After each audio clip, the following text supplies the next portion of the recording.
कांग्रेस ने उच्च शैक्षणिक संस्थानों में वंचित वर्ग के आरक्षण से जुड़े आर्टिकल 15(5) को लागू करने के लिए बिल लाने की मांग की है। कांग्रेस SC/ST विभाग के अध्यक्ष राजेंद्र पाल गौतम ने आरोप लगाया कि केंद्र सरकार इस आर्टिकल को लंबे समय से लंबित रखे हुए है। निजी शैक्षणिक संस्थानों में आरक्षण की मांग की गई। संविधान के आर्टिकल 15(5) को जल्द लागू करने की मांग करते हुए एक बड़ी प्रेस कॉन्फ्रेंस कांग्रेस की ओर से की गई है। SC/ST मोर्चा के जो अध्यक्ष हैं कांग्रेस के, इस वक्त हमारे साथ जुड़ गए हैं राजकुमार गौतम। गौतम जी, ये क्या मांग है आपकी और क्या आप चाहते हैं? नहीं, हम लोग ये चाहते हैं कि UPA 1 में जो कांग्रेस के नेतृत्व में सरकार थी गठबंधन की, उसने महसूस किया था कि देश में जनसंख्या बढ़ रही है, एजुकेशनल इंस्टीट्यूशंस बढ़ने चाहिए, तो जो प्राइवेट एजुकेशनल इंस्टीट्यूशंस है उसमें रिजर्वेशन नहीं है, उसमें रिजर्वेशन होना चाहिए ताकि ज़्यादा से ज़्यादा बच्चे हायर एजुकेशन में जा पाएँ, ख़ासतौर पर टेक्निकल एजुकेशन ले पाएँ। और उन्होंने उस वक्त आर्टिकल 15 के अंदर अमेंडमेंट करके आर्टिकल 15(5) जोड़ा था और उसमें जोड़कर स्टेट गवर्नमेंट और सेंट्रल गवर्नमेंट को डायरेक्शन थी कि आप लॉ बनाइए और बनाकर प्राइवेट एजुकेशनल इंस्टीट्यूशंस के अंदर भी आप रिजर्वेशन को लागू कीजिए। लेकिन उसके बाद कुछ लोग कोर्ट गए और कोर्ट में मसला लगातार उलझा रहा। 3 जजमेंट्स अलग अलग थी, 2008 में आया, 2011 में आया, फिर फाइनली 2014 में जजमेंट आया जिसमें सुप्रीम कोर्ट ने स्पेसिफिकली क्लियर किया कि रिजर्वेशन के लिए जो प्रोविज़न किया है प्राइवेट एजुकेशनल इंस्टीट्यूशन में 15(5) वो सही है, उससे किसी का फंडामेंटल राइट का वायलेशन नहीं है, इसको लागू किया जाना चाहिए। लेकिन दुख की बात यह है कि 2014 में बीजेपी की सरकार आ गई और 11 साल हो गए, लेकिन उसको अभी तक भी कोई कानून बनाकर प्राइवेट एजुकेशनल इंस्टीट्यूशंस में SC/ST OBC को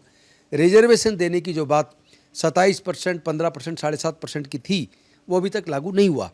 उसके ऊपर एक कमेटी बनी थी पार्लियामेंट की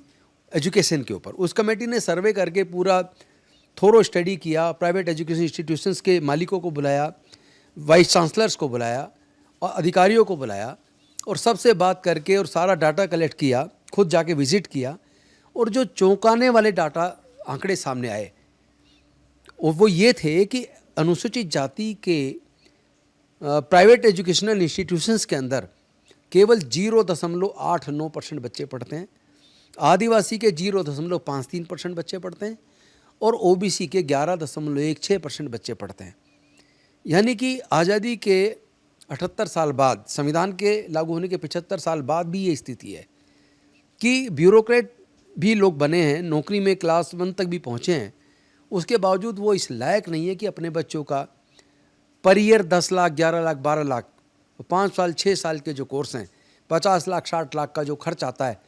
वो खर्च करके अपने बच्चों को प्रीमियर एजुकेशनल इंस्टीट्यूशन से वो डिग्री करा पाएँ। तो इस कमेटी ने रिकमेंड किया केंद्र की सरकार को कि तुरंत प्राइवेट एजुकेशनल इंस्टीट्यूशंस में एक तो SC/ST OBC को रिजर्वेशन दिया जाए, 27% OBC को, 15% SC को और 7.5% ST को। साथ ही साथ ये भी रिकमेंड किया कि स्टेट्स उन बच्चों के लिए फाइनेंशियल असिस्टेंस स्कीम, स्कॉलरशिप का भी प्रोविज़न करें, एंट्रेंस एग्ज़ाम के लिए उनके लिए कोचिंग के लिए और ब्रिज कोर्स की व्यवस्था करें और जो इंस्टीट्यूशंस के अंदर, जो प्राइवेट एजुकेशनल इंस्टीट्यूशंस के अंदर या सेंट्रल यूनिवर्सिटीज़ के अंदर जो बच्चे पढ़ाई छोड़ते हैं, जो कारण है छोड़ने के, एक तो पैसे का अभाव और दूसरा जो उनका जो शोषण होता है, जो स्टूडेंट्स भी करते हैं और कई बार फैकल्टी भी करती है, उसके लिए भी उनकी सुनवाई के लिए केंद्र बनाए जाएँ, उनके लिए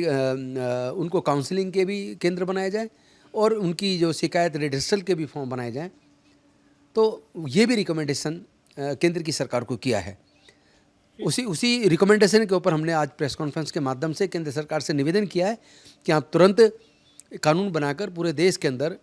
आप 15(5) को लागू करवाएं।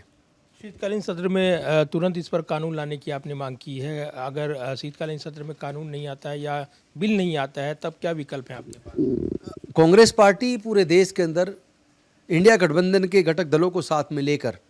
15(5) को इफेक्टिव इम्प्लीमेंटेशन करवाने के लिए, केंद्र पे दबाव बनाने के लिए हर तरह का प्रयास करेगी, चाहे वो धरने प्रदर्शन करने पड़े, चाहे संसद में उठाना पड़े, जो भी करना पड़ेगा हम करेंगे, लेकिन इसको लागू तो करा के छोड़ेंगे। धन्यवाद बात करने के लिए। और आर्टिकल 15(5) को लागू कराने को लेकर अब एक नई राजनीतिक लड़ाई का ऐलान कांग्रेस पार्टी करती नजर आ रही है। कैमरामैन विदर्भ के साथ प्रदीप कुमार, टोटल न्यूज़, दिल्ली।